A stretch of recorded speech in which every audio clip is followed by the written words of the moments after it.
I was about to take my medication when my dog suddenly jumped and knocked the pill bottle to the floor.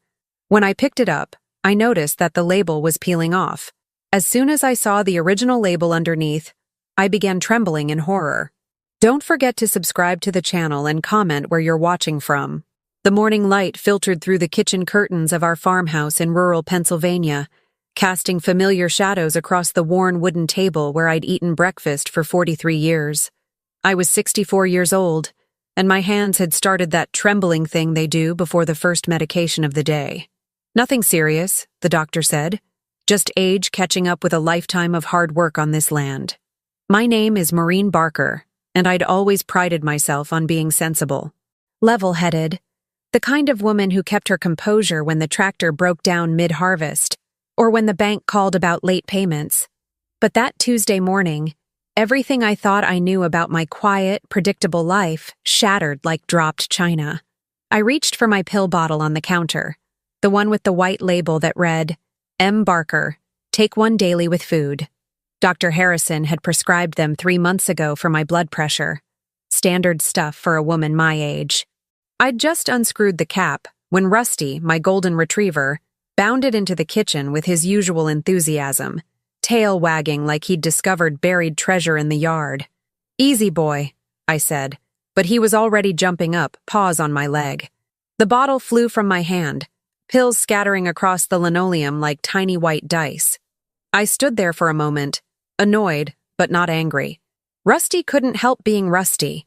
He was only 3, still puppy-hearted despite his size. Look what you've done, I sighed, kneeling down to gather the scattered medication. That's when I noticed it. The white label had peeled halfway off, revealing another label beneath. A different label. My heart gave a strange flutter as I picked up the bottle with shaking fingers that had nothing to do with my condition. I pulled the top label away completely. The original label read, R. Barker, take one daily. Warning, not for use with cardiac conditions. R. Barker, Robert Barker. My husband. For a moment, I couldn't breathe. Robert had been in Mercy General Hospital for 6 weeks now, his heart condition deteriorating despite round-the-clock care. The doctors couldn't explain why a man who'd been stable for years had suddenly crashed. They'd tried different treatments, adjusted dosages, brought in specialists. Nothing worked. He just kept getting worse. And I'd been taking his medication for 3 months. My mind raced backward. 3 months ago, I'd started feeling off, dizzy spells, fatigue.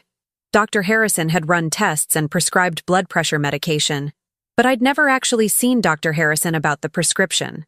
The pills had been delivered to the house by our home health nurse, Denise Morgan, along with Robert's weekly medication supply. She'd explained that the doctor had called it in, saving me a trip to town. I'd trusted her. Why wouldn't I? She'd been caring for Robert for almost a year, ever since his first heart episode.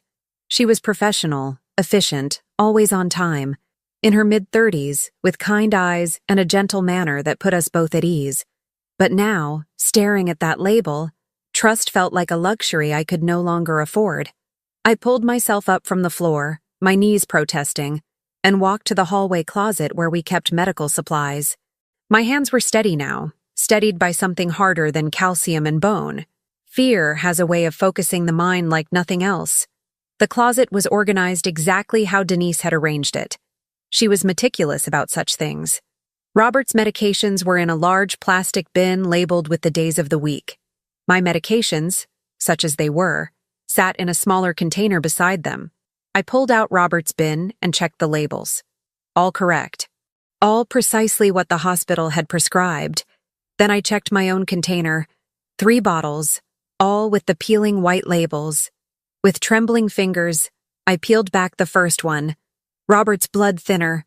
The second revealed Robert's antiarrhythmic medication. The third was labeled for Robert's cholesterol medication. I'd been taking 3 of my husband's heart medications for 3 months while he lay in a hospital bed, deteriorating from lack of treatment. The room spun. I gripped the closet doorframe, forcing myself to breathe slowly, to think clearly. This wasn't an accident. You don't accidentally relabel 3 different medications. You don't accidentally swap an entire treatment regimen. This was deliberate. But why? What possible reason could Denise have for switching our medications? It made no sense.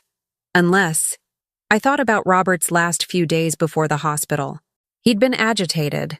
Unusual for a man so calm he'd once talked down an angry bull with nothing but a quiet voice and steady hands.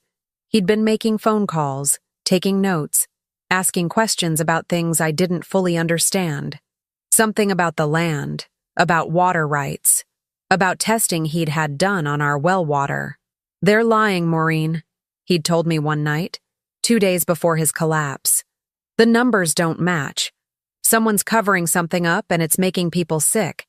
I'd attributed it to stress. Robert had always been protective of our community, our land, our neighbors. When the new manufacturing plant had opened 5 miles down the road 3 years ago, bringing jobs and prosperity to our dying town, he'd been cautiously optimistic. But lately, he'd grown suspicious of their waste management practices. "You're working yourself up over nothing," I'd said, patting his hand like you do when you want to soothe someone. "The EPA approved everything. The state inspectors come regularly." But Robert wasn't the type to work himself up over nothing. He was the type to quietly gather evidence until the truth became undeniable. 2 days after that conversation, he'd collapsed in the barn. "Heart attack," the paramedic said. "Rushed to Mercy General. Touch and go for weeks." And Denise had been here within hours, offering to coordinate his care, to manage his medications, to help me navigate the confusion of hospital protocols and insurance forms. I'd been so grateful, so relieved to have someone competent taking charge. How convenient for someone that Robert was now sedated and silent, unable to share whatever he'd discovered. How convenient that I'd been slowly poisoned by medications that would have made me confused, weak, unable to think clearly or ask the right questions. I walked back to the kitchen on legs that felt disconnected from my body. The morning sunshine seemed sinister now, illuminating dust motes that danced like tiny conspirators in the air. Everything familiar had become strange. Everything safe had become suspect. The kitchen phone hung on the wall, avocado green from the 1970s, heavy as a brick. I lifted the receiver, then paused. Who would I call? The police? And tell them what? That my medication was mislabeled? They'd see an elderly woman, probably confused, possibly experiencing early dementia. They'd be polite but dismissive. They might even call my daughter Cassandra, who'd been suggesting for months that I was getting too old to manage the farm alone, that I should consider assisted living, that I should sign over power of attorney just to be safe. Cassandra, who'd married a lawyer named Derek Phillips 5 years ago. Derek, who'd been very interested in our property values, our mineral rights, our water access. Derek, who worked for a firm that represented industrial clients. Derek, who'd recommended Denise Morgan as our home health nurse. My stomach turned cold. I replaced the phone receiver without dialing. If I was right, if this was truly what it appeared to be, then I was in more danger than I'd ever imagined. And Robert, lying helpless in that hospital bed, was in even greater danger. The front door opened. I heard footsteps in the hallway, light and familiar. "Mrs. Barker? I'm here for the weekly medication check." Denise's voice, cheerful and professional, drifted from the entryway. She was early. She wasn't supposed to come until tomorrow. My heart hammered against my ribs. The pill bottles were still scattered on the floor. The labels were peeled back, exposing the truth. Evidence was everywhere. "Just a minute," I called out, my voice surprisingly steady. I had perhaps 30 seconds to decide. Confront her, hide the evidence, call for help, or pretend everything was normal. 30 seconds to choose between truth and safety. 30 seconds while a woman who'd been systematically poisoning me walked through my house, her footsteps growing closer. I looked down at Rusty, who'd settled on his bed in the corner, oblivious to the danger. Then I looked at the peeled labels, the scattered pills, the evidence of a conspiracy I was only beginning to understand. The footsteps stopped just outside the kitchen door. "Mrs. Barker, is everything all right?" I took a breath, made my choice, and stepped forward to face whatever came next. Because if I was going to save my husband's life, I first had to save my own. "Everything's fine, Denise," I said, sweeping the scattered pills into my apron pocket with one smooth motion as I stepped into the doorway, blocking her view of the kitchen. I dropped my vitamins. Clumsy of me. She stood in the hallway, her nurse's bag over one shoulder, wearing pale blue scrubs and that professional smile I'd once found so reassuring. Now I studied her face the way you study a stranger's, looking for cracks in the mask, for signs of guilt or malice. But Denise Morgan's expression remained perfectly pleasant, perfectly neutral. "You should be more careful, Mrs. Barker," she said, that gentle concern in her voice. "We don't want you falling. At your age, a broken hip could mean—" "I'm well aware what it could mean," I interrupted, surprised by the sharpness in my own tone. I softened it immediately. "I'm sorry.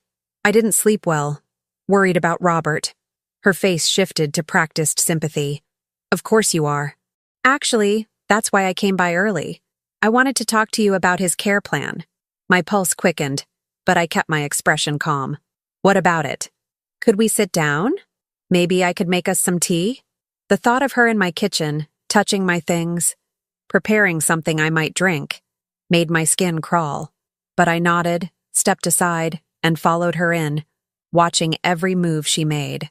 She filled the kettle, her back to me, and I used those precious seconds to quickly sweep the remaining pills from the floor into the trash, burying them under a paper towel.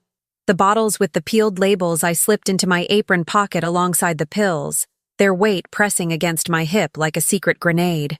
"I spoke with Dr. Spencer this morning," Denise said, pulling 2 mugs from the cabinet with the ease of someone who'd been in this house dozens of times.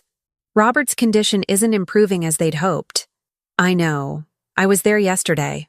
"Of course." She turned, leaning against the counter while the kettle heated. "Dr. Spencer thinks it might be time to consider long-term care options, a facility where Robert could receive more intensive treatment. He's already in a hospital receiving intensive treatment. I mean after. When he's stable enough to transfer but not well enough to come home." She pulled tea bags from the canister, dropped them into the mugs. "There's a wonderful cardiac care facility in Pittsburgh. Very specialized, very expensive, but Derek mentioned that with your property values you could—" "Derek mentioned?" I kept my voice level, curious. "You've been discussing my finances with my son-in-law?" A flicker of something crossed her face. Annoyance? Concern? It vanished too quickly to identify. "Only in the context of Robert's care. Derek's been very helpful in navigating the insurance complexities. He's worried about you, Mrs. Barker. They all are. They all are. Not Cassandra is. Not your family is. But they all are." Spoken with the presumption of insider knowledge, as if she were part of some collective that made decisions about my life. The kettle whistled. Denise poured water into both mugs, her movements precise and efficient. She slid one across the table to me. I didn't touch it. "I appreciate everyone's concern," I said carefully, "but I'm perfectly capable of making decisions about my husband's care." "Of course you are." She sat down across from me, wrapping her hands around her own mug. "No one's suggesting otherwise. But you have to admit, Maureen, may I call you Maureen? You've been under tremendous stress. You're not sleeping well, you said so yourself. And at your age, stress can affect judgment, memory, decision-making ability." There it was. The subtle undermining, dressed up as concern. At your age. As if 64 meant incompetent. As if my lifetime of managing a farm, raising children, navigating droughts and floods and financial crises counted for nothing because my hair had gone gray. "My judgment is fine," I said quietly. "I'm sure it is." She sipped her tea, watching me over the rim. "But Cassandra mentioned you've seemed confused lately, forgetting appointments, misplacing things. She's worried you might be experiencing early-stage cognitive decline." Rage flashed through me, white-hot and clarifying. Confused. Forgetting things. Of course I'd been confused. I'd been taking medications designed for a heart patient, medications that would have made anyone dizzy and disoriented. And the only appointments I'd forgotten were ones Cassandra claimed to have told me about but never had. Part of her ongoing campaign to paint me as incompetent. But I couldn't say any of that. Not yet. Not until I understood the full scope of what was happening and who was involved. Cassandra worries too much, I said instead. I'm fine. Denise set down her mug, her expression shifting to something more serious. Mrs. Barker, I need to be frank with you. There are concerns about your ability to live alone right now. Derek has suggested that for your own safety, you might consider staying with them for a while. Just until Robert's situation is more stable. Absolutely not. It's just a suggestion. I said no. I stood up, my chair scraping against the floor. This is my home. I've lived here for over 40 years. I'm not leaving it because my daughter thinks I'm senile and my son-in-law thinks I'm incompetent. Denise stood too, her professional mask slipping just slightly, revealing something harder underneath. I understand you're upset, but you need to think practically. Robert's medical bills are mounting. The farm isn't generating income. You're alone out here, and if something happened, if you fell, if you had a medical emergency, there'd be no one to help. I have Rusty, I said, aware of how ridiculous it sounded even as I said it. A dog isn't going to call 911. We stared at each other across my kitchen table, the tea growing cold between us, and I understood with perfect clarity that this woman was not here to help me. She was here to assess me, to report back to whoever was pulling her strings, to determine whether I was close to breaking or whether more pressure needed to be applied. I think you should go, I said quietly. Mrs. Barker, now, please. She studied me for a long moment, then picked up her bag with deliberate slowness. I'll need to document this conversation, for Robert's care records. The fact that you're becoming hostile and uncooperative could be significant for his treatment decisions. Document whatever you want, I said, walking her to the door. But make sure you note that I asked you to leave and you're complying. That shows I'm perfectly capable of making clear decisions about who I want in my home. She paused at the door, her hand on the knob. You're making a mistake. Derek's only trying to help. We all are. I'm sure that's what you tell yourself. Something flickered in her eyes. Surprise, maybe, that I'd pushed back. She opened her mouth as if to say something else, then seemed to think better of it. Without another word, she walked out to her car, a silver sedan parked in my driveway.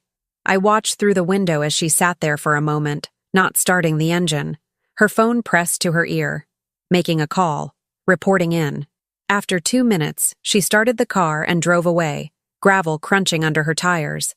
Only when she disappeared down the long driveway did I allow myself to shake. I pulled the pill bottles from my apron pocket and set them on the table, staring at the damning evidence. I needed proof. I needed documentation. I needed something more than mislabeled bottles that could be explained away as a simple mistake, as the confusion of an elderly woman who couldn't keep track of her own medications. I needed to know exactly what Robert had discovered before his collapse. His office was upstairs, a small room overlooking the south pasture where he'd kept his papers, his computer, his files. I hadn't been in there since his hospitalization. It had felt like trespassing, invading his private space. But privacy was a luxury I could no longer afford. The stairs seemed steeper than I remembered, or maybe I was just exhausted, running on adrenaline and fear. Robert's office door was closed. I turned the knob and stepped inside. The room smelled like him, Old Spice and leather and the faint tang of tobacco from the pipe he'd smoked on the porch. His desk was tidy, the way he always kept it. Papers stacked in neat piles, pens in a cup, his reading glasses folded beside the keyboard. But something was wrong. The filing cabinet in the corner stood open, its drawers pulled out at odd angles. Papers were shoved back haphazardly, not at all like Robert's careful organization. Someone had been here. Someone had searched through his files. My heart hammering, I moved to his desk. His computer was password protected, but I knew the password, our wedding anniversary. I typed it in, and the screen came to life. His email was open. The most recent messages were from 3 months ago, right before his collapse. I scrolled through them quickly, my eyes catching on subject lines. Water test results, EPA violation, meeting with Attorney General. I opened the first one. It was from a private laboratory in Harrisburg. Attached were water quality reports for our well and for 3 neighboring properties. The numbers meant nothing to me, but the summary at the bottom was clear enough. Elevated levels of industrial contaminants, including trichloroethylene and benzene. Levels exceed EPA safe drinking water standards. The second email was Robert's draft to the state EPA. I'm writing to report suspected violations of the Clean Water Act by Meridian Manufacturing. Attached documentation shows contamination of groundwater affecting multiple properties. The email had never been sent. I opened his documents folder. It was empty. Completely empty. Someone had deleted everything. But Robert was smarter than that. He'd always kept backups. I checked his desk drawers, finding nothing unusual, then moved to the filing cabinet. The folders were disorganized, searched, but still there. I flipped through them quickly. Tax records, insurance policies, property deeds. My hand stopped on a folder labeled medical records. Inside were Robert's cardiac test results from 2 years ago. Clean, healthy, no signs of heart disease. His doctor had given him a perfect bill of health. So how had a healthy man suddenly developed critical heart failure? Unless it wasn't sudden at all. Unless someone had been poisoning him slowly, systematically, just as they'd been poisoning me. A sound from downstairs froze me in place. The front door opening, footsteps in the hallway. "Mom, are you here?" Cassandra's voice, sharp with irritation. I shoved the folder back into the cabinet and moved quickly to the office door, my mind racing. Why was she here? Had Denise called her immediately? How much did my own daughter know about what was being done to me? "I'm upstairs," I called down, keeping my voice steady. "I'll be right there." But as I started down the stairs, I saw that Cassandra wasn't alone. Derek stood beside her in the hallway, his lawyer's face professionally concerned. And behind them, a man I didn't recognize in a dark suit carrying a leather briefcase. "Mom, we need to talk," Cassandra said, and the look in her eyes was one I'd never seen before. Cold, determined, almost predatory. "Derek's brought someone from the county. It's about your competency hearing." The world tilted sideways. They weren't just undermining me. They were moving to have me declared legally incompetent. And I had perhaps minutes to stop them. "There's no hearing scheduled," I said, descending the stairs with more confidence than I felt. I would have received notice. Derek stepped forward, his smile the practiced kind that never reached his eyes. "Actually, Maureen, in cases of emergency mental health concerns, the county can conduct preliminary assessments without formal notice. This is Dr. Raymond Foster from Adult Protective Services." The man in the dark suit nodded, his expression carefully neutral. He was perhaps 50, with gray temples and the weary look of someone who'd seen too many family tragedies. "Mrs. Barker, I'm here because concerns have been raised about your welfare and your ability to safely manage your affairs." "Concerns raised by whom?" "By your daughter and your healthcare provider." He pulled a document from his briefcase. "I have a sworn statement from Nurse Denise Morgan detailing incidents of confusion, aggression, and potential self-neglect over the past several weeks." "That's absurd," I said, but even to my own ears, my voice sounded thin, defensive, exactly how they wanted me to sound. Cassandra moved closer, and I searched her face for some trace of the daughter I'd raised. The little girl who'd brought me dandelions, who'd cried on my shoulder after her first heartbreak, who'd asked my advice about everything from college choices to wedding dresses. But the woman standing in my hallway was a stranger wearing my daughter's face. "Mom, please don't make this harder than it has to be," she said. "We're trying to help you. By having me declared incompetent? By taking control of my life? By making sure you're safe." Her voice rose, cracking slightly. "You're alone out here, taking the wrong medications, forgetting things, acting paranoid. Denise said you practically threw her out of the house today. I asked her to leave because..." I stopped myself. "Because she's been poisoning me. Because she's part of whatever conspiracy put your father in the hospital." But I had no proof they'd believe. Nothing that wouldn't sound like the paranoid delusions of an elderly woman losing her grip on reality. Dr. Foster was watching me carefully, making mental notes I could almost see being filed away. "Mrs. Barker, why don't we sit down and talk? I'd like to ask you a few questions. Assess your current state of mind." "My current state of mind is fine. I don't consent to any assessment. Mom, Cassandra said, her tone sharpening. You're not helping yourself. Derek placed a hand on her shoulder, a gesture that looked supportive but felt controlling. Maureen, I understand you're upset, but you need to understand the legal reality. We have documented evidence of declining mental capacity. We have a healthcare professional's sworn testimony. If you refuse to cooperate with this assessment, it only strengthens the case for immediate intervention. What kind of intervention? He exchanged a glance with Dr. Foster. Temporary guardianship. Just until we can establish that you're capable of managing your own affairs. And who would this temporary guardian be? You?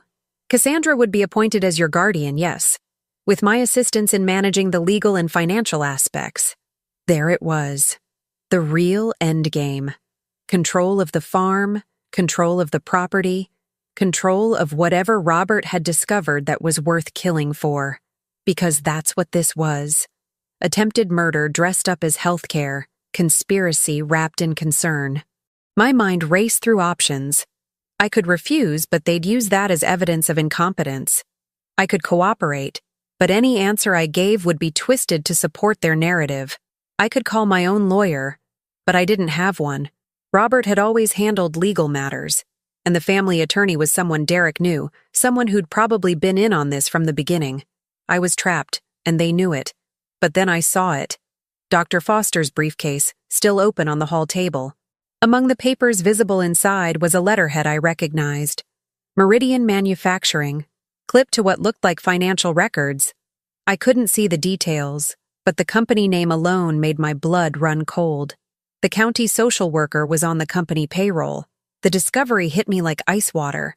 This wasn't just family greed. This was corporate damage control. A coordinated effort to silence anyone who threatened to expose Meridian's contamination.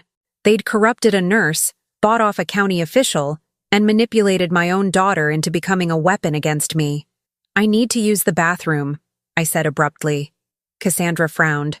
Mom, unless your competency assessment includes monitoring my bodily functions, I'm going to the bathroom. You can wait here or you can leave. Those are your options. I didn't wait for a response. I walked to the small bathroom under the stairs, locked the door, and pulled out my phone with shaking hands. I had minutes, maybe less, before they decided to force the issue. I couldn't call the police. They'd side with the county official. I couldn't call a lawyer. I didn't have time to find one I could trust. But I could call the one person who might still be on my side. My son, James. James lived in Seattle, worked in tech, and had minimal contact with the family. He and Cassandra had never gotten along, and after he'd skipped her wedding 5 years ago, the rift had become a chasm. But James was brilliant, skeptical, and had no financial interest in the farm. If anyone would believe me, it was him. The phone rang once, twice, 3 times. My heart sank. He never answered calls from unknown numbers, and I was calling from the house phone because I'd left my cell upstairs. Hello? Relief washed through me. James, it's your mother. A pause. Mom? Why are you calling from the landline? Is everything okay? No, nothing is okay. I need you to listen very carefully and do exactly what I tell you. Don't interrupt. Don't ask questions. Just listen. To his credit, James didn't argue. I heard the sound of a door closing, background noise disappearing. Your father didn't have a heart attack. He was poisoned. So was I. The nurse who's been caring for us has been switching our medications, and I think it's because Dad discovered that Meridian Manufacturing has been contaminating the groundwater. Cassandra and Derek are trying to have me declared incompetent right now. There's a county official in the house, but he's on Meridian's payroll. I found evidence in his briefcase. They're going to take control of the property and probably finish what they started with your father. Silence. Then, Mom, that sounds insane. I know, but I need you to do something for me right now, before they take my phone, before they lock me up or drug me into compliance. I need you to call the state EPA and report what Dad found. His emails are on his computer. Password is our anniversary. There are water test results showing contamination. And I need you to call the FBI. The FBI? This is conspiracy to commit murder, fraud, corruption of public officials. It's federal. The local authorities are compromised. My voice was rising, and I forced it back down to a whisper. Please, James. I know we haven't been close. I know you have no reason to trust that I'm not just a confused old woman, but I'm your mother, and I'm asking you to trust me one more time. Another long pause. What's Dad's computer password again? I told him. I'm booking a flight right now. Don't sign anything. Don't agree to anything. If they try to force you, tell them you're invoking your right to legal counsel and you're requesting a formal hearing with a court-appointed attorney present. That'll buy at least 72 hours. They won't listen. They have to. It's the law. Even in emergency cases, you have the right to legal representation. Cite that. Be loud about it if you have to. A knock on the bathroom door. Derek's voice. Maureen, this is taking a while. Are you all right in there? James, I have to go. I'm on this, Mom. I'll call you in 20 minutes from a number you won't recognize. Answer it. And Mom? I believe you. The phone went dead just as the knocking became more insistent. I flushed the toilet, ran the water, and opened the door. Derek stood there with Dr. Foster, both wearing expressions of practiced patience. We're concerned you might be having a medical emergency, Derek said. I'm fine, but I've decided I won't participate in any assessment without legal counsel present. I'm invoking my right to legal representation and requesting a formal hearing. Dr. Foster's expression shifted slightly. Mrs. Barker, that's certainly your right, but then we're done here. I looked past them to Cassandra, who stood in the doorway looking uncertain for the first time. You need to leave, all of you. Mom, please? Get out of my house. Derek's jaw tightened. The professional veneer cracked, revealing something cold underneath. You're making a serious mistake. We're trying to protect you from yourself. No, you're trying to protect Meridian Manufacturing from the truth. I found the check register in Dr. Foster's briefcase. I know he's being paid by the same company my husband was investigating. So unless you want me to start making calls to the state attorney general, I suggest you leave before this becomes a criminal matter. The room went deadly silent. Dr. Foster's face drained of color. His hand moved instinctively toward his briefcase, then stopped as he realized the admission that gesture would make. Cassandra looked between me and Derek, confusion written across her features. What is she talking about? Cassandra asked. Derek? What company? What investigation? She's confused, Derek said quickly.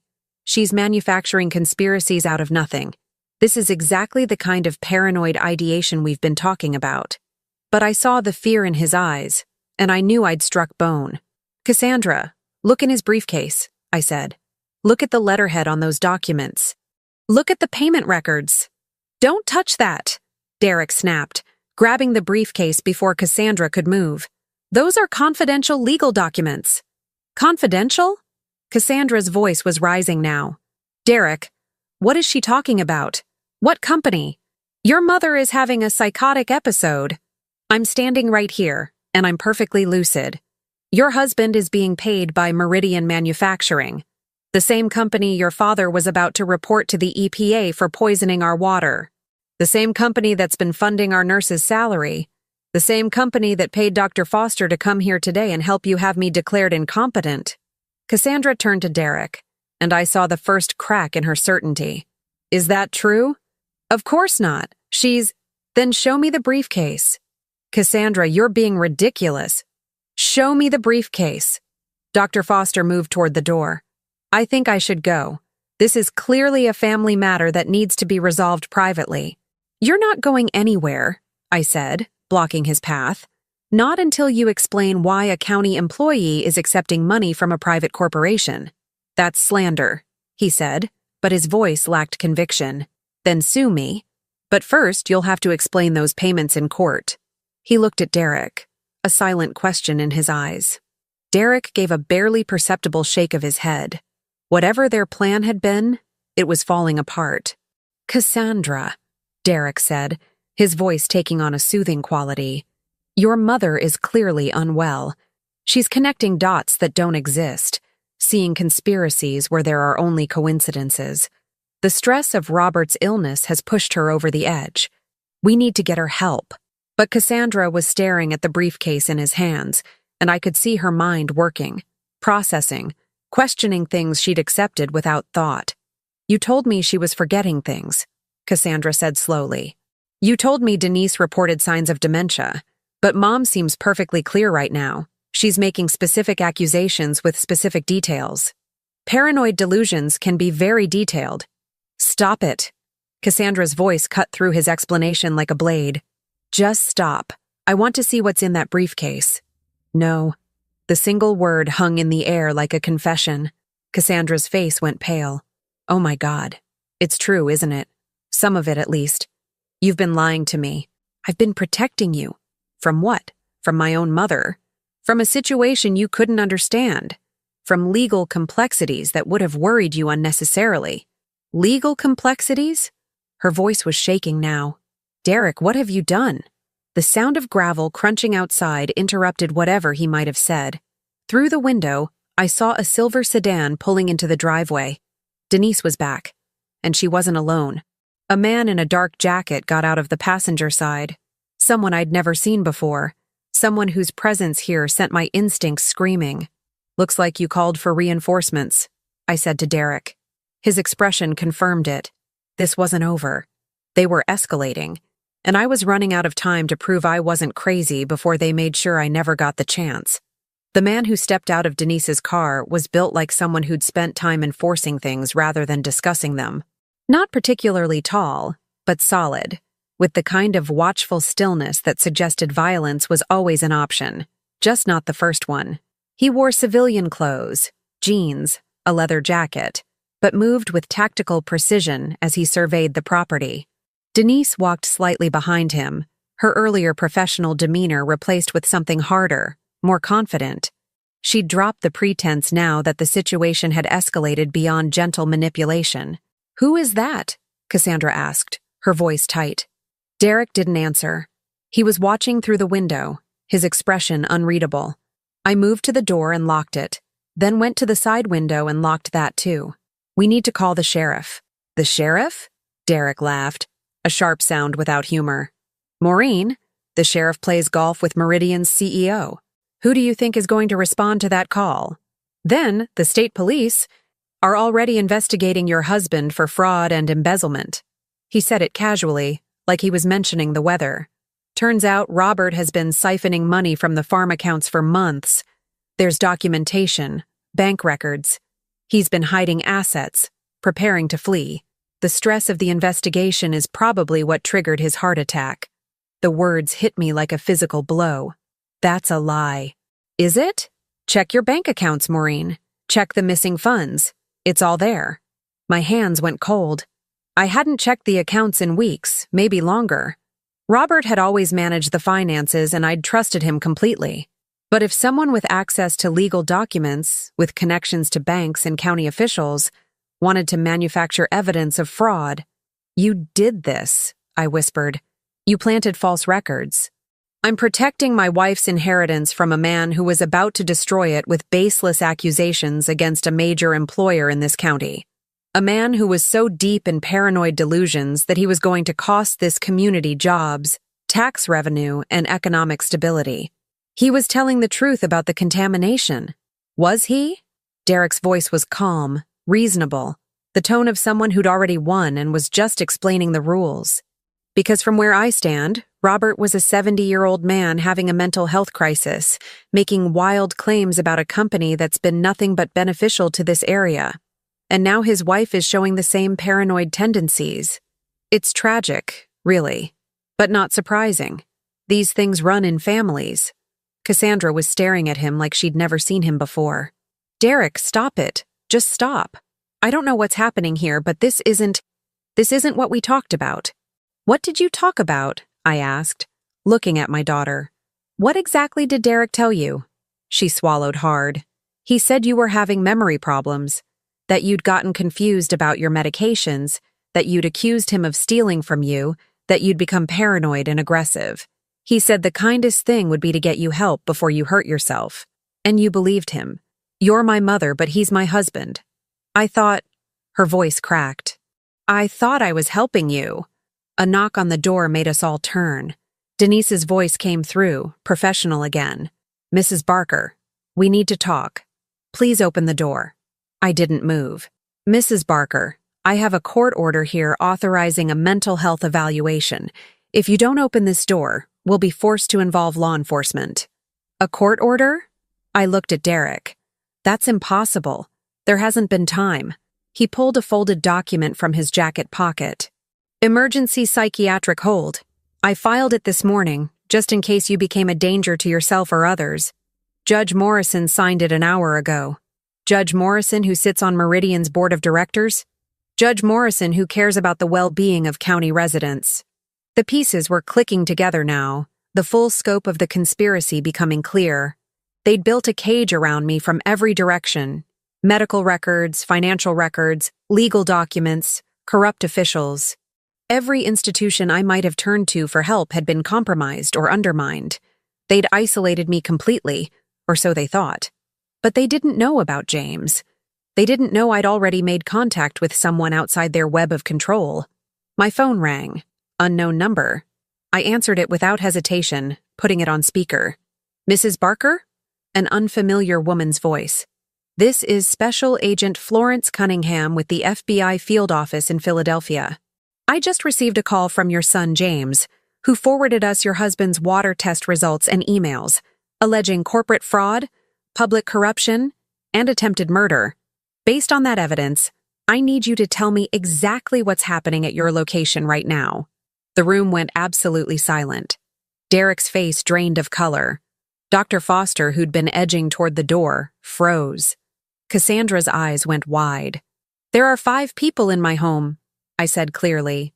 My daughter Cassandra, her husband Derek Phillips, who is an attorney, Dr. Raymond Foster from County Adult Protective Services, my home health nurse Denise Morgan, and an unidentified man who just arrived with the nurse. Derek has shown me what he claims is an emergency psychiatric hold, but I believe these documents are part of a coordinated effort to silence me and my husband regarding water contamination by Meridian Manufacturing. Mrs. Barker, I need you to stay on this line. Do not hang up. I'm dispatching agents to your location now. What's your address? I gave it to her, my voice steady despite the trembling in my hands. Don't open your door to anyone until our agents arrive. That's a direct order. Do you understand? Yes. Derek moved fast, lunging for the phone. I stepped back, but Cassandra surprised us both by intercepting him, her hand on his chest. Don't, she said quietly. Cassandra, she's manipulating you. This is part of her delusion. Is it? Her voice was cold now. Because that sounded like a real FBI agent to me. And the way you just tried to grab that phone, the look on your face right now, that's not the face of someone who's innocent. Through the phone, Agent Cunningham's voice. Who just tried to take the phone? My son-in-law, Derek Phillips, I said. He's an attorney with Brennan, Walsh & Associates, the firm that represents Meridian Manufacturing in environmental litigation. Yes. A pause. Mrs. Barker, agents are 15 minutes away. Keep this line open. If anyone tries to force entry into your home, I want you to tell me immediately. The knock came again, harder this time. Denise's voice had lost its professional veneer entirely. Mrs. Barker, you need to open this door right now. You're under court order for psychiatric evaluation. Mrs. Barker? Agent Cunningham asked. Someone's trying to force me to open the door. They're claiming a court order for psychiatric evaluation. Do not open that door. I repeat, do not open it. If they force entry, that's felony home invasion, and I want you to state clearly that you're under FBI protection. Derek's phone buzzed. He looked at the screen and his expression shifted from angry to something closer to fear. He answered it, listened for a moment, then said, "We have a problem." He walked into the kitchen, his voice dropping to a murmur I couldn't quite hear. But I caught fragments. Didn't know about the sun, and FBI involvement changes everything, and need to contain this now.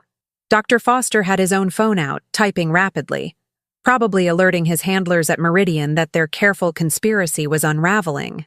Cassandra stood in the middle of the chaos, looking lost. Mom, I don't understand. Why would Derek do this? What does any of this have to do with Dad's company investigating? Not investigating, I said gently. Your father discovered that Meridian has been dumping industrial waste that's contaminating our groundwater. He had evidence. He was about to report them to the EPA and probably the Attorney General. People in this county could get sick, could die. But Meridian stands to lose millions, maybe their entire operation. So they, what, tried to kill him? They poisoned him. And me. They switched our medications, and when that didn't work fast enough, they moved to have me declared incompetent so they could control the property, destroy the evidence, and make sure Robert could never testify even if he recovered. But Derek wouldn't. She stopped, looking at her husband who was still on the phone in the kitchen, his voice urgent and angry. He wouldn't do something like that. He's a lawyer. He helps people. He helps corporations avoid liability for their crimes, I said. And somewhere along the way, he decided that included making sure your father couldn't expose his biggest client. Derek came back into the room, his face composed now, back in lawyer mode. Maureen, I'm going to give you one chance to fix this situation. Call the FBI back. Tell them you were confused, that you had a panic attack, that you're sorry for wasting their time.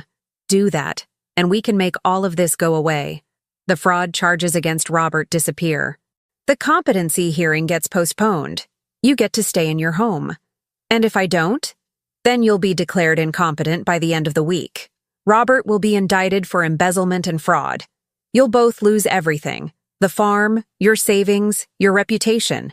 And without your testimony, without Robert's testimony, Meridian continues operating exactly as they have been. Nothing changes except you lose everything you've spent your life building. It was the threat I'd been waiting for, the ultimatum laid bare. Comply or be destroyed. Through the phone, Agent Cunningham's voice. Mrs. Barker, are you being threatened? Yes, I said clearly. Derek Phillips just threatened me with false charges and financial ruin if I don't recant my statement to you. Derek Phillips, this is Special Agent Florence Cunningham with the Federal Bureau of Investigation. I'm recording this conversation. You've just committed felony witness intimidation. I strongly suggest you remain exactly where you are and say nothing else until our agents arrive. Derek's face went white, then red. You're making a mistake. All of you. Meridian employs 300 people in this county. 300 families depend on that company. What happens to them when you shut it down over some old man's paranoid conspiracy theory? What happens to those 300 families when their children get cancer from drinking contaminated water? I asked quietly. What happens when the truth comes out eventually? And it always does. And they realize people knew. People covered it up. People chose profit over lives. He had no answer for that. The sound of vehicles on gravel made us all turn toward the window. But it wasn't the FBI. Not yet. It was 2 sheriff's department cruisers, lights flashing. You called the sheriff, I said to Derek. I called allies. He moved toward the door. Now you've got a choice, Maureen. You can let the sheriff in to execute that court order, or you can refuse and add resisting arrest to your list of problems. Agent Cunningham's voice was urgent. Mrs. Barker, do not let anyone in. Our agents are 7 minutes away. The sheriff's department doesn't have jurisdiction over a federal investigation, but the sheriff did have the authority to break down my door. And Derek knew it. Through the window, I watched Sheriff Tom Brennan get out of his vehicle, a man I'd known for 20 years, whose daughter had played with Cassandra in elementary school. He approached the porch with his hand on his duty weapon, his face set in official lines. Denise and her companion moved aside, letting him pass. Mrs. Barker, the sheriff called through the door. I've got a court order here requiring your immediate psychiatric evaluation. I don't want this to get ugly. Please open the door. Sheriff Brennan, I called back. I'm currently under FBI protection regarding a federal investigation. Special Agent Florence Cunningham is on the phone right now. FBI agents are en route to this location. A pause. Ma'am, I don't know anything about FBI involvement. What I know is I've got a valid court order signed by a county judge. Now please open this door. Sheriff? Agent Cunningham said, her voice carrying through the phone's speaker. This is Special Agent Florence Cunningham, badge number 7243. I'm asking you to stand down. Federal agents are 4 minutes out, and this location is now part of an active federal investigation. If you breach that residence before we arrive, it could be treated as interference with a federal case. Another pause. Longer this time. Then the sheriff's voice, uncertain now. I need to see credentials. You'll see them when my agents arrive. Until then, you need to step back from that door and wait. I watched through the window as the sheriff pulled out his own phone, probably calling someone higher up the chain. Someone who could tell him what to do when county orders collided with federal authority. Derek stood motionless, his lawyer's brain clearly calculating odds, consequences, exit strategies. Dr. Foster had his phone pressed to his ear, speaking in rapid, hushed tones. Cassandra just stared at all of them, tears streaming down her face. "I'm sorry," she whispered to me. "Mom, I'm so sorry. I didn't know. I swear I didn't know. I know you didn't, sweetheart. But I should have. I should have questioned it. Should have trusted you instead of—" She looked at Derek with something like hatred now. Instead of him. The sound of more vehicles. Multiple vehicles approaching fast. Through the window, I saw 2 black SUVs pull into the driveway, flanking the sheriff's cruisers. Agents and FBI windbreakers emerged, hands on weapons, moving with coordinated precision. "Agents on scene," I told Agent Cunningham. "I see them," she said. "Mrs. Barker, you can open your door now. You're safe." But even as I moved toward the door, even as I watched federal agents take control of the scene outside, I knew this wasn't over. This was just the beginning. Because Derek was right about one thing. Meridian employed 300 people. They had lawyers, politicians, money, and influence. They wouldn't go down without a fight. And somewhere in a hospital bed, my husband lay unconscious, unable to defend himself, still at the mercy of a medical system that had already proven it could be compromised. I opened the door to federal agents and the promise of justice, but I also opened it to a war I wasn't sure I could win. The lead FBI agent was a woman in her 40s named Sarah Martinez, with sharp eyes that missed nothing and a voice that cut through chaos like a scalpel through skin. She took one look at the scene, me standing in the doorway, Derek and Dr. Foster near the window, Cassandra crying, the sheriff looking uncertain, Denise and her companion on the porch, and made immediate decisions. "Derek Phillips?" she asked, though it was clear she already knew. Derek straightened, shifting into his professional persona. "I'm an attorney. I'm advising everyone here not to speak without legal counsel present. You can advise yourself all you want," Agent Martinez said. "Dr. Raymond Foster, you're being detained for questioning regarding public corruption and conspiracy. Denise Morgan, same. The gentleman on the porch whose name I don't know yet. Don't move." The man Denise had brought raised his hands slowly, his face carefully blank. "Mrs. Barker, are you injured? Do you need medical attention?" "I'm fine," I said. "But my husband is in Mercy General Hospital. He's been poisoned, and I believe he's still in danger. The people who did this to him have access to his medical care." Agent Martinez spoke into her radio. "I need agents at Mercy General immediately. Patient Robert Barker, cardiac unit. No one administers any medication or treatment until we verify credentials and secure the room." She turned back to me. "I'm going to need you to tell me everything, Mrs. Barker. But first, is there somewhere we can sit down? Somewhere secure?" "The dining room," I said. "It has one door and windows I can watch." We moved inside, agents securing the perimeter, taking Derek's phone, Dr. Foster's briefcase, Denise's bag.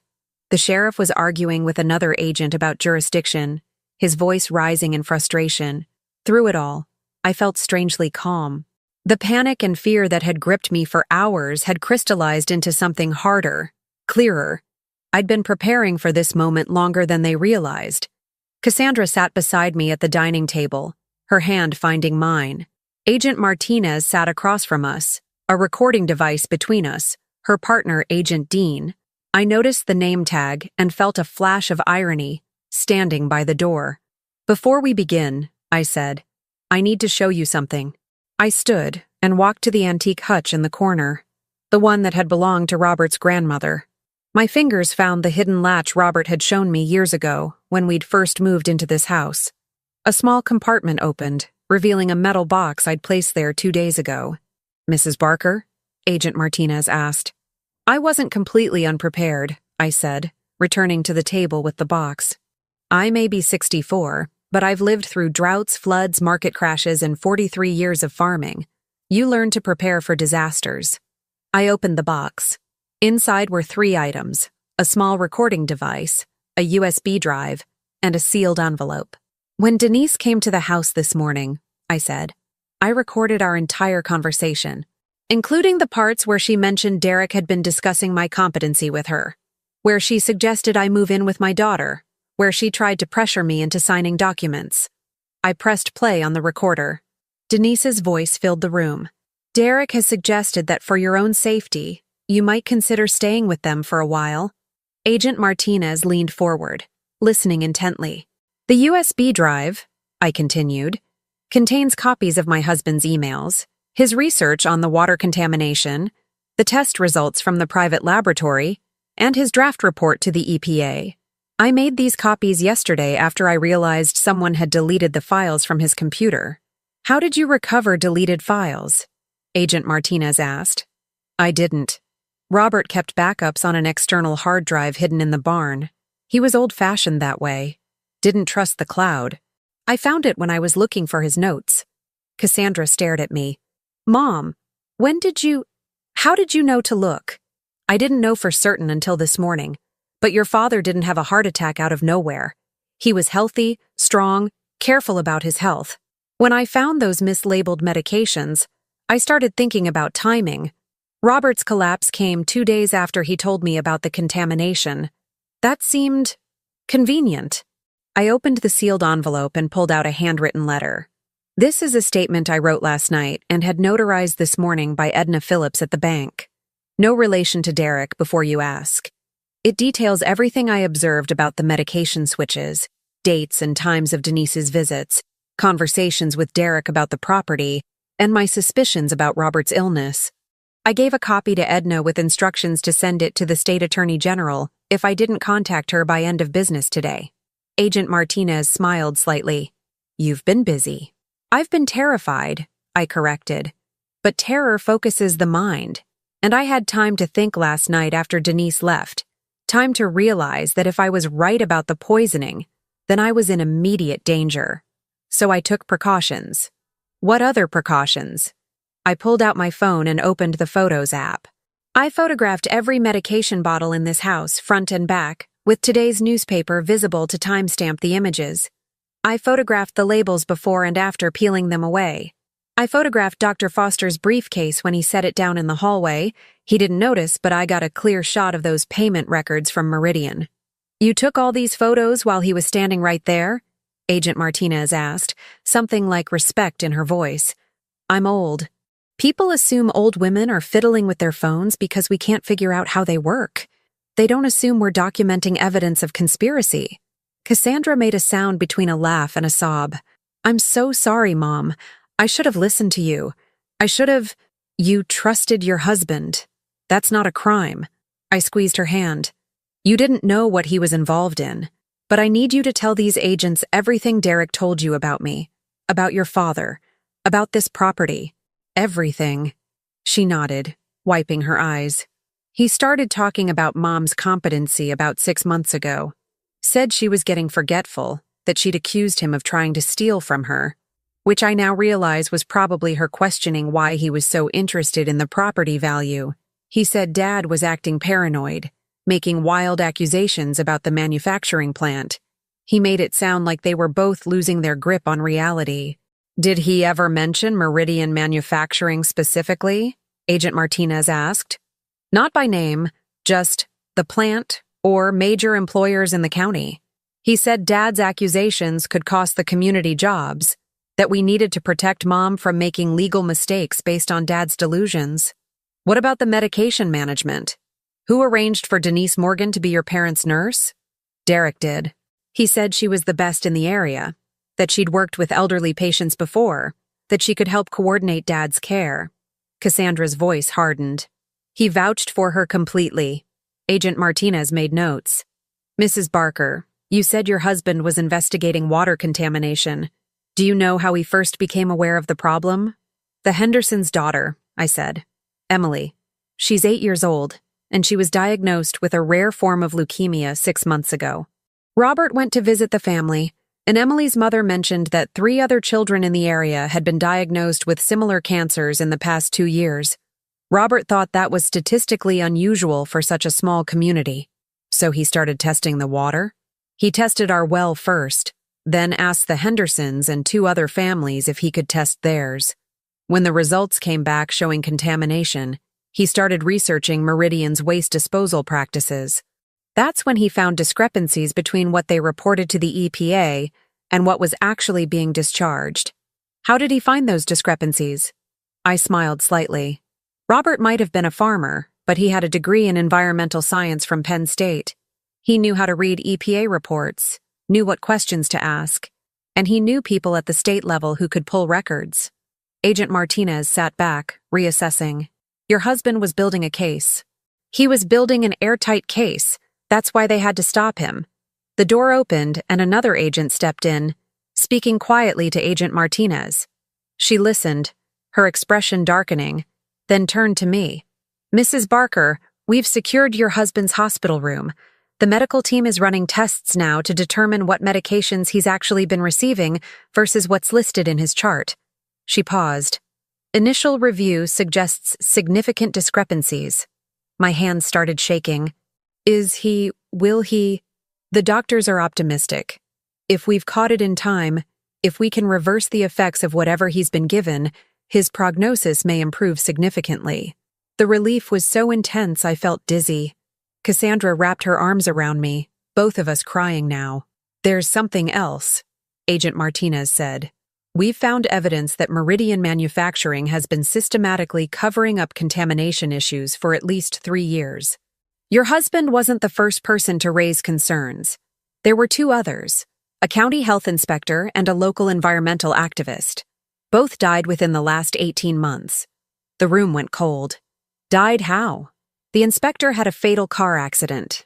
Single vehicle, no witnesses. The activist committed suicide, allegedly.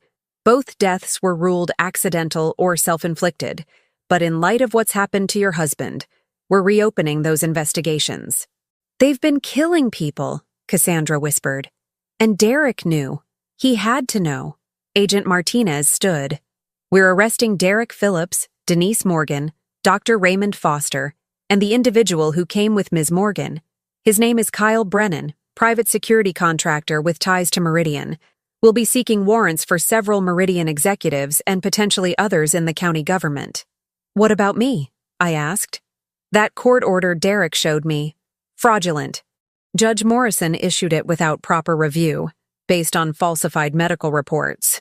He's being questioned right now, and I suspect he's going to be very cooperative once he understands the alternative.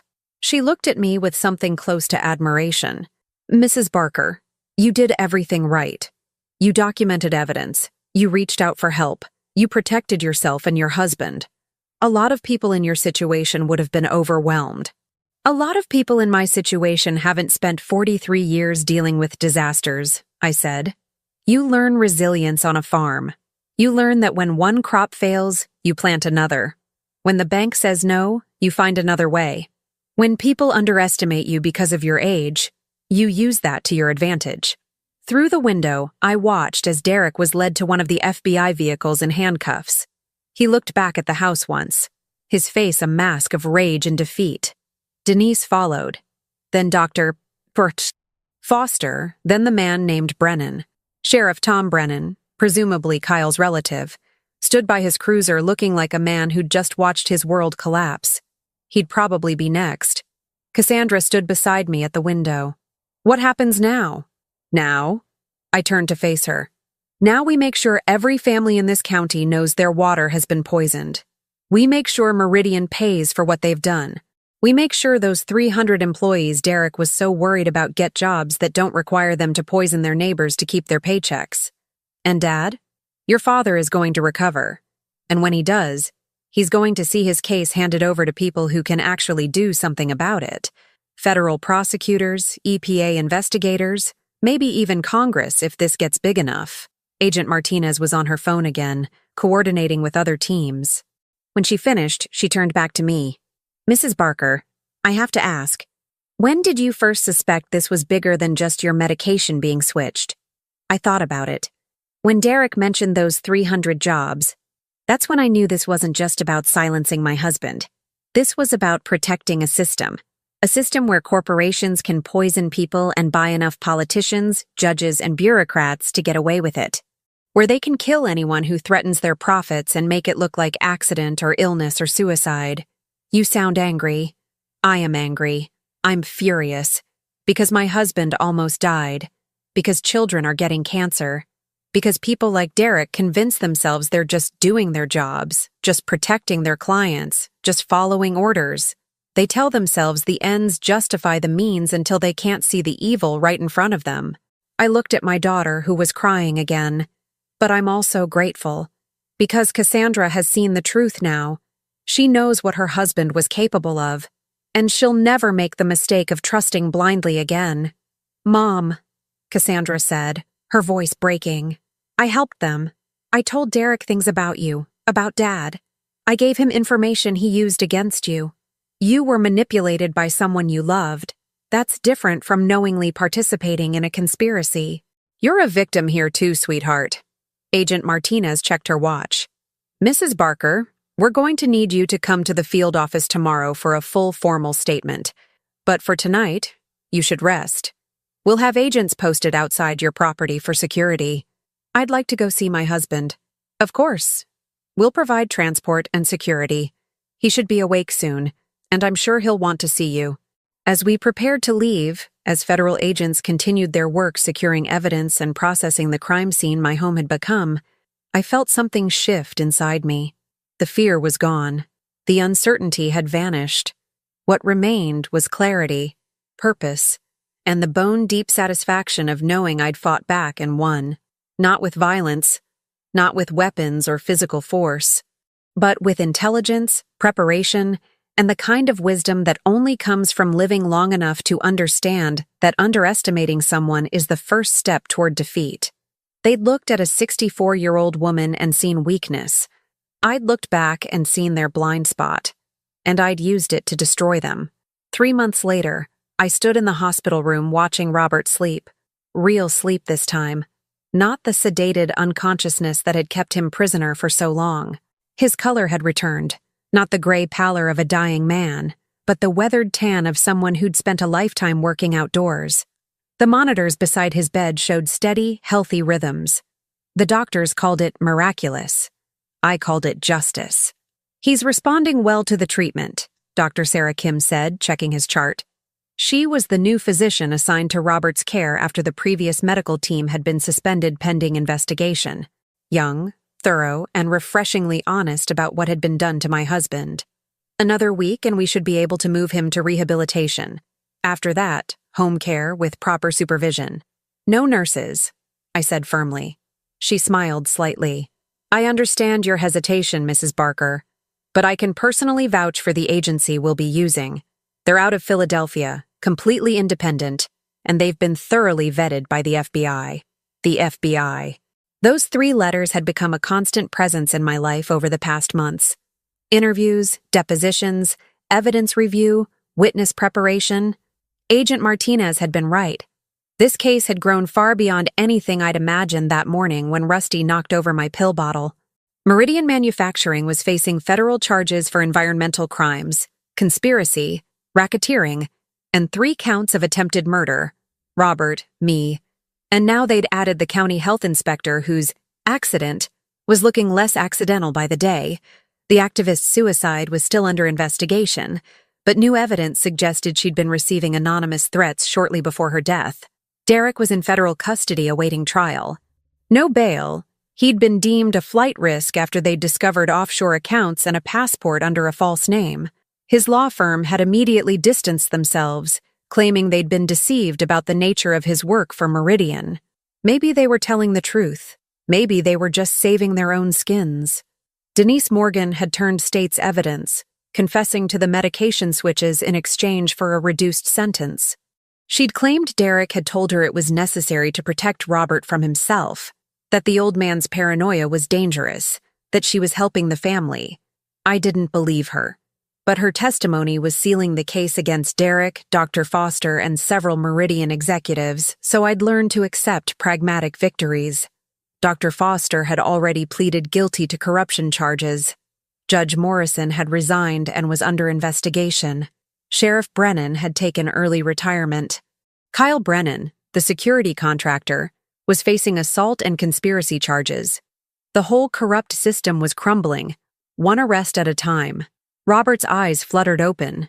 It took him a moment to focus, to remember where he was. But when he saw me, his face softened into a smile I'd missed more than I'd realized.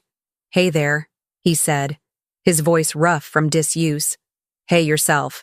I took his hand, feeling the strength slowly returning to his grip. "How are you feeling?" "Like I got kicked by a mule and dragged through a ditch." He looked around the room, taking in the monitors, the flowers Cassandra had brought yesterday, the cards from neighbors. "How long have I been here?" "About 3 months, give or take a few days of not being sure if you'd wake up at all." His expression shifted to concern. "Maureen, I'm fine, better than fine. And before you ask, yes, I stopped taking those pills. Yes, the FBI got involved. Yes, everyone who tried to kill us is either in custody or cooperating with prosecutors. And yes, your environmental case is now being handled by the EPA, the Department of Justice, and 3 congressional committees." He blinked. "That's a lot to process. You've got time. The doctors say you need to focus on recovery, not on catching up with everything you missed. But I thought you'd want to know. The water contamination is public now. Meridian's been shut down pending remediation. The county is bringing in clean water for affected families. And Emily Henderson is responding to treatment. Her mother called last week to thank you." Tears welled in Robert's eyes. "I thought I'd failed. I thought they'd won. They almost did. But you taught me something over 43 years of marriage, Robert Barker. You taught me that good soil produces good crops if you're patient enough to let them grow. Sometimes justice is the same way. It takes time, but if you plant the right seeds, truth finds a way to surface." That's very poetic for someone who spent 3 months fighting federal conspiracies. Maybe fighting conspiracies makes you poetic. I squeezed his hand. Or maybe I just missed having someone to talk to who actually listens. Dr. Kim cleared her throat gently. "I'll give you 2 some privacy, but don't tire him out, Mrs. Barker. He still needs rest." After she left, Robert studied my face with the careful attention he usually reserved for weather patterns and soil quality. "You look different. I'm 3 months older. We all look different." "No, not that. You look stronger, like you've been carrying something heavy and you've gotten used to the weight." I thought about that. He wasn't wrong. The past 3 months had changed me in ways I was still discovering. I'd testified before federal investigators. I'd faced down lawyers who tried to discredit me. I'd stood firm while people questioned my memory, my judgment, my sanity, and I'd won every single battle. "I learned something," I said quietly. "I learned that being underestimated is a gift if you're smart enough to use it." They looked at me and saw a confused old woman. They never saw the woman who'd managed a farm through recessions and droughts, who'd raised 2 children while balancing books and negotiating with banks, who'd survived everything life threw at her and kept standing. "I've always seen that woman," Robert said. "I know, but I'm not sure I did. Not fully. Not until I had to." He was quiet for a moment. "What about Cassandra?" "She's devastated, humiliated, angry at Derek, angry at herself, angry at the world. But she's facing it. She filed for divorce last week. She's moved back to the farm temporarily while she figures out her next steps." "How is that? Having her home again?" "Complicated. We're rebuilding trust. She's trying to understand how she missed the signs, how she let Derek manipulate her into betraying her own parents. I'm trying to forgive her for not questioning what she was told. It's a process." "And James?" I smiled. James flew out the day after I called him. He stayed for 2 weeks, made sure I had good lawyers, helped coordinate with the FBI, and generally acted like the son I always knew he was under all that Seattle tech bro attitude. He and Cassandra even had a civil conversation. First one in 5 years. Miracles do happen. Apparently so. He's coming back next month to help me plan what we're doing with the farm. Robert's expression grew concerned. Maureen, if this is too much, if you want to sell, to move somewhere easier, absolutely not. I said it firmly enough that he actually flinched. This land is ours. We've spent our lives building something here, and I'm not letting a corrupt corporation and a criminal son-in-law drive me off of it. Besides, we have work to do. Work? The contamination affected 17 properties in this county. 17 families who need help, who need someone to fight for them the way you fought for everyone. I've been talking to James about setting up a community water testing program, not a foundation. Don't worry. I learned that lesson from too many bad novels. Just a small organization that helps families get independent testing done and connects them with legal resources if they need it. That sounds expensive. The farm will support it, and James is providing seed funding. He said something about finally using his tech money for something that matters. I paused. I think he's been feeling guilty that he wasn't here, that he left all of this to Cassandra and Derek. This is his way of making amends. Robert smiled. You've been busy. I've been angry. Angry at what they did to you, to me, to this community. And I've learned that anger isn't always destructive. Sometimes it's fuel. Sometimes it's exactly what you need to change things. A knock on the door interrupted us. Cassandra stood in the doorway, hesitant, holding a paper bag that smelled like the diner in town. I brought lunch. I can come back if... Come in, Robert said, his voice warm despite the exhaustion I could hear creeping into it. I'd like to see my daughter. She approached slowly, her eyes red from crying, a state that seemed to be perpetual these days. Hi, Dad. I'm so sorry. I'm so incredibly sorry for everything. Stop, he said gently. Your mother told me what happened. You were deceived by someone you loved. That's not a character flaw. That's being human. I should have known. Should have questioned. Should have, could have, would have. He waved his hand dismissively. None of that matters now.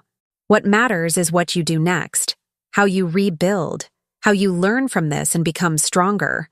She set the food down and wiped her eyes. I don't know how to do that. Start by forgiving yourself, I said. Then start by helping us fix what was broken. There are families in this county who are scared, who don't know if their water is safe, who don't know who to trust. You could help with that. You're good with people, good at organizing. We could use that. You want me to help? After what I did? You made mistakes. You trusted the wrong person. But you're my daughter, and underneath all the hurt and anger, I still see the girl who brought me dandelions and told me they were the most beautiful flowers in the world. That girl is still in there. She just needs to remember who she is. Cassandra broke down completely then, sobbing in a way I hadn't seen since she was a child. I held her while Robert watched, his eyes wet, and I realized that this moment right here was what they'd tried to take from us. Not the land, not the money, not even our lives exactly.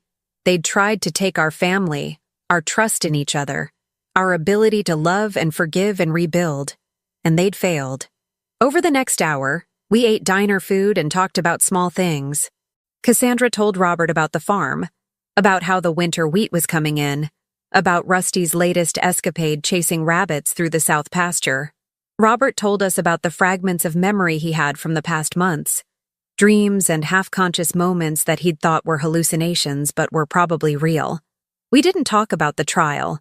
We didn't talk about Derek's betrayal or Meridian's crimes or the long road to justice that still stretched ahead. Those things would be there tomorrow, next week, next year. Right now, we were just a family, bruised but healing, learning to trust again.